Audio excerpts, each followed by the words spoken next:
Trojan Horse. Imagine that your city survives a siege that lasts nearly 10 years, while entire armies fail to break through its walls. This was the city of Troy. For many long years, the Greeks besieged it, but they could not enter it by force. After direct attacks failed, the Greeks decided to use deception. They built a massive wooden horse and hid inside it a small group of their best soldiers. As for the rest of the Greek army, they boarded their ships and sailed away from the city, making it appear as though they had ended the siege and left. But the fleet did not return home. Instead, it hid behind a nearby island and waited for a signal from the soldiers inside the horse. When the people of Troy came out, they found the horse standing before the city gates, while the army that had surrounded them for years had disappeared. Some warned against bringing the horse inside, but others saw it as a gift and a sign of their victory and the end of the war. In the end, they dragged it inside the city walls and began celebrating their triumph. In the middle of the night, the soldiers hidden inside the horse emerged. They slipped toward the gates of Troy and opened them from the inside. At the same moment, they sent the signal to the hidden fleet. The Greek army returned to the city and entered through the open gates. And so, a city that had endured for nearly 10 years fell after its own people brought a group of enemies inside its walls with their own hands, while the rest of the army waited outside. Napoleon in Russia. Imagine leading the most powerful army in Europe, winning one battle after another until you believe that no country can stop you. This is what happened to Napoleon Bonaparte, who controlled vast parts of Europe and became one of the most powerful leaders of his age. But in 1812, he made a decision that changed the fate of his empire. He decided to invade Russia after Russia violated the economic blockade he had imposed on Britain. Napoleon assembled a massive army made up of hundreds of thousands of soldiers, then led them deep into Russian territory. But the Russians did not confront him directly. Instead, they retreated before him and burned villages, warehouses, and crops, so the French army would find no food or supplies. The farther Napoleon advanced, the farther he moved from his supply lines, and his soldiers began to suffer from hunger, disease, and exhaustion.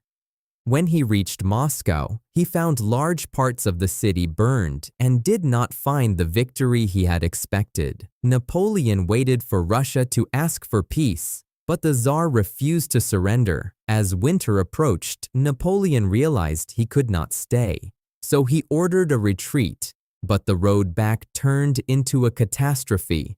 Temperatures dropped sharply, soldiers froze on the roads, horses died, and cannons and wagons were abandoned behind the army. Russian forces also kept attacking the retreating soldiers again and again. In the end, only a small fraction returned of the enormous army that had entered Russia. Napoleon did not fall that day, but his army lost its strength, and the defeat encouraged his enemies to unite against him. And so, the decision to invade Russia turned from an attempt to expand the empire into the beginning of its collapse.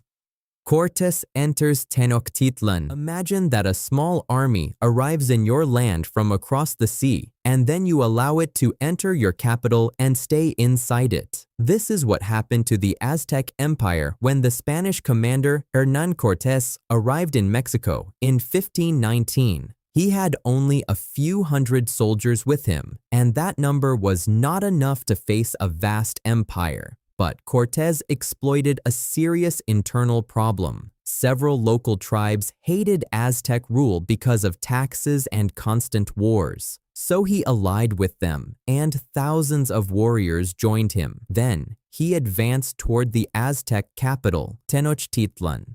When he reached it, Emperor Montezuma did not stop him from entering. Instead, he welcomed him into the city, gave him gifts, and allowed him and his soldiers to stay there. But the Spaniards took advantage of their presence inside the capital. After a short time, they seized Montezuma inside his own palace and tried to rule the city through him. Then the people rose up, and battles broke out inside Tenochtitlan. Cortés and his soldiers were forced to flee the city after losing many of their men.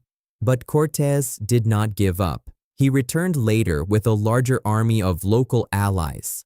At the same time, smallpox spread among the city's population, killing large numbers of people and weakening the fighters. Then, Cortés besieged the capital, cut off its food and water, and attacked it from both the land and the lake. After months of hunger, disease, and continuous fighting, Tenochtitlan fell in 1521, and so the Aztec Empire did not fall because of the Spanish army alone, but because of massive local alliances.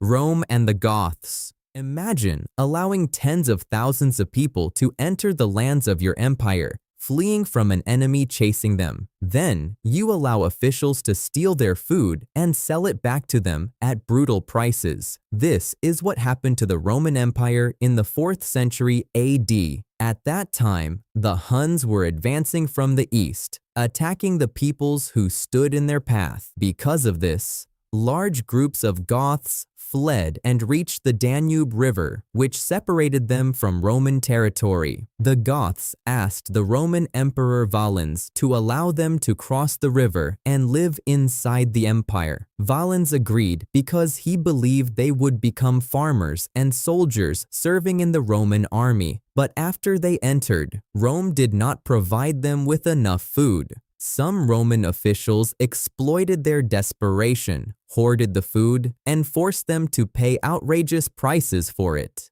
The hunger became so severe that some Goths were forced to sell their own children in exchange for small amounts of food. As hunger and anger grew, the Goths began to rebel. They attacked Roman towns and villages and gathered other fighters around them. Emperor Valens tried to stop them, so he advanced with his army to confront them near the city of Adrianople in 378. But he attacked before reinforcements arrived and believed the Gothic army was weaker than it really was. Then the Gothic cavalry returned to the battlefield and surrounded the Roman army. Within hours, the battle turned into a catastrophe. A large number of Roman soldiers were killed, and Emperor Valens himself was killed as well. Rome did not fall that day.